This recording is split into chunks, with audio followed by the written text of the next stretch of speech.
If your fishing line springs off the spool in loose coils, wraps around the rod, or turns into a giant knot during a cast, don't assume your reel is broken. Most of the time, the problem is much simpler. The spool is too full, the line is too stiff or twisted, or you reeled in slack without realizing it. Here's the good news. You can usually identify the cause just by watching what the line does.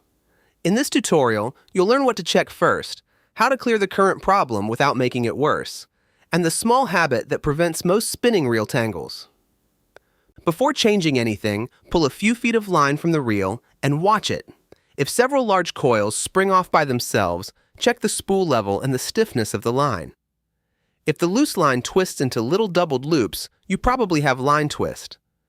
If the spool behaves normally until after you cast, you're most likely winding loose line back onto it. That simple test keeps you from replacing random gear when one small adjustment would solve the problem. Start with the easiest check. Look straight across the front edge of the spool. The line should stop slightly below the outer lip, leaving a narrow visible rim all the way around. A good beginner target is about 1/8 of an inch below the lip. You don't need a ruler, you just want to see a small, consistent border between the line and the edge. If the line is level with the lip, bulging past it, or falling off while the rod is sitting still, the spool is overfilled.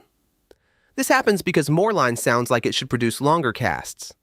A very full spool can reduce friction, but it also gives loose coils almost nothing to hold them in place.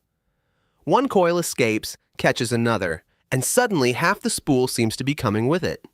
To fix it, secure the hook somewhere safe, open the bail, and pull off a few arm spans of line. Check the level again, and repeat until that narrow rim appears. Don't cut the line until you're sure you've removed enough.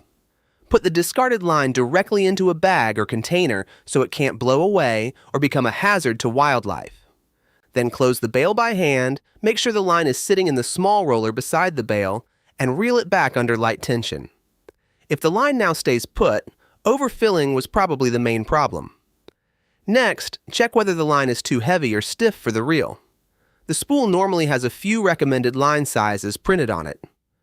For your first setup, choose something near the middle of that range instead of automatically buying the strongest line on the shelf. Heavy monofilament on a small spinning reel is a common beginner trap. Monofilament is the familiar clear, slightly stretchy line.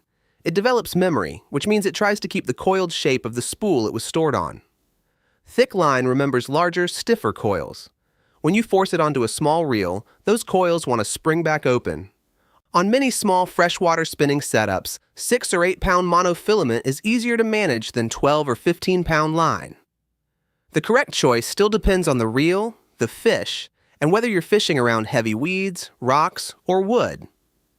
The practical rule is this: use the lightest line that reasonably fits the fishing you're doing and stay within the reel's printed range. Check the condition of the line too. Pull out several feet and let it hang. A little curl is normal. Deep, tight spirals that look like an old telephone cord are not. Line that feels wiry, looks cloudy, or has spent months baking in a hot car may keep jumping even when the spool level is correct. In that case, replacing the line is usually cheaper than losing an afternoon to repeated knots. Now, let's deal with the most common cause during actual fishing: loose line being wound onto the spool. Picture what happens after your lure lands. The line may be floating toward you, blowing sideways, or hanging in a wide curve between the rod tip and the water.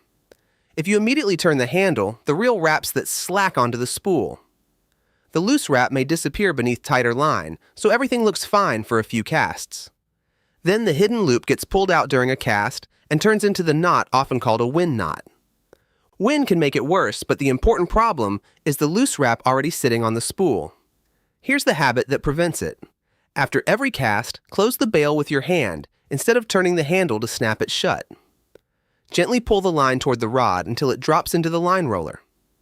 Lift the rod tip or pinch the line lightly above the reel until the slack disappears. Then start reeling. It takes about a second. It also gives you a chance to watch the first wrap go onto the spool. If the line is still bowing in the wind or hanging between the first guide and the reel, stop and remove the slack before continuing. In strong wind, lower the rod tip toward the water after the lure lands. That reduces the big airborne bow that forms when the rod is held high. If a very light lure can't keep the line under control, switch to a slightly heavier lure that still fits the rod's printed weight range, or use a thinner suitable line. You're trying to keep a gentle connection between the lure, the rod tip, and the reel. The same rule applies after freeing a snag or changing lures. Don't race the handle while the line is lying loosely across the water, grass, or boat deck. Point the rod along the line, take up the slack slowly, and use your fingers to create light tension before reeling normally.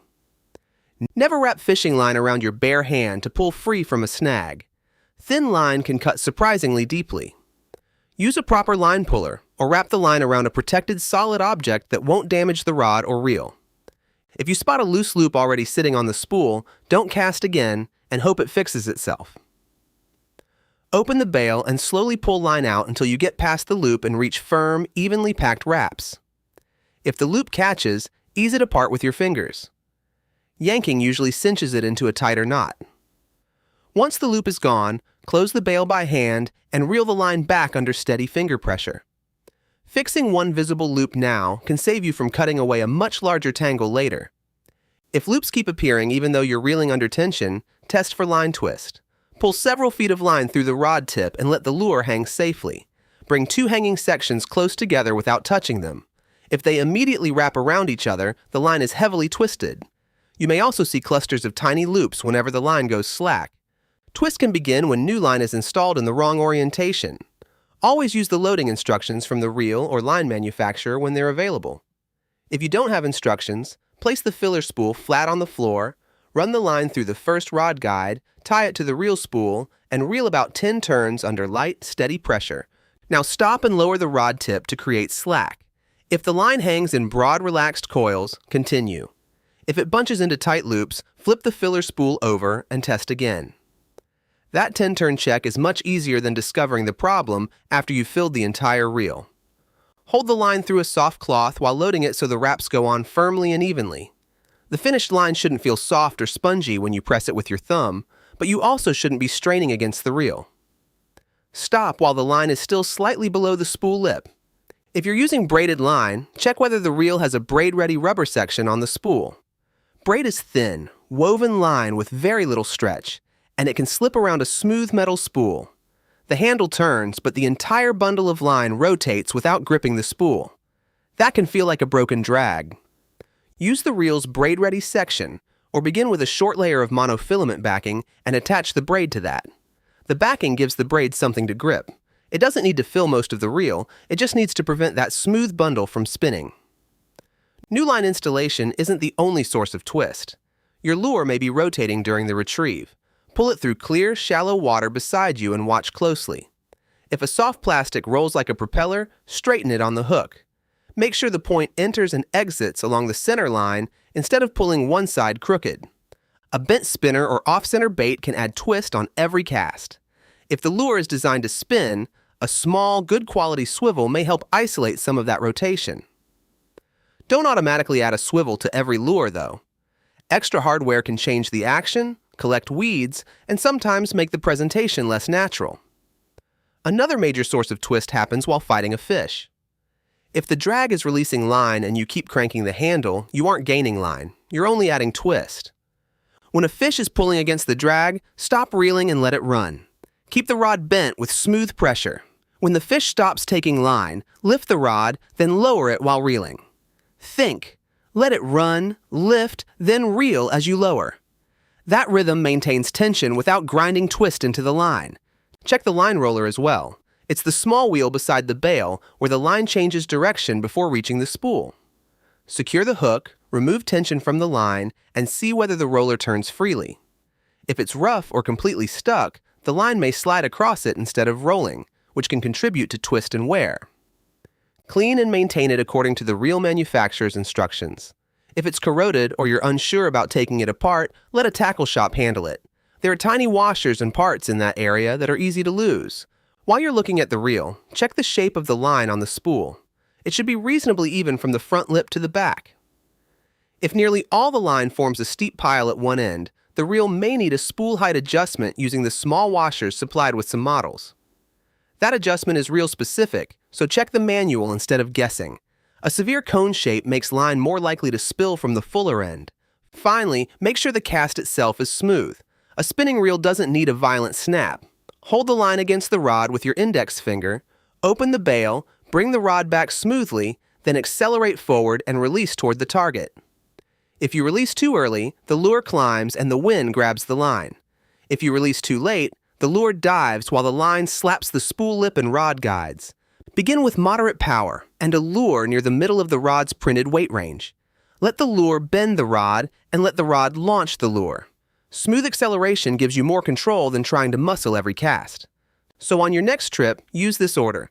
Before the first cast, confirm that the line sits below the spool lip and matches the reel's recommended range. Pull out a few feet and look for stiff coils or doubled loops. Make your first cast smoothly. When the lure lands, close the bail by hand, seat the line in the roller, remove the slack, and only then start reeling. If a loop appears, stop immediately and pull line off until you reach firm wraps. If the problem returns, watch the lure for spinning, make sure you aren't reeling against the drag, and check that the line roller turns freely. Once you learn to read those clues, line jumping stops feeling random. The spool, the loose line, and the shape of the loops are all telling you what to fix. Follow that order, change one thing at a time, and your spinning reel will become much calmer, simpler, and more reliable.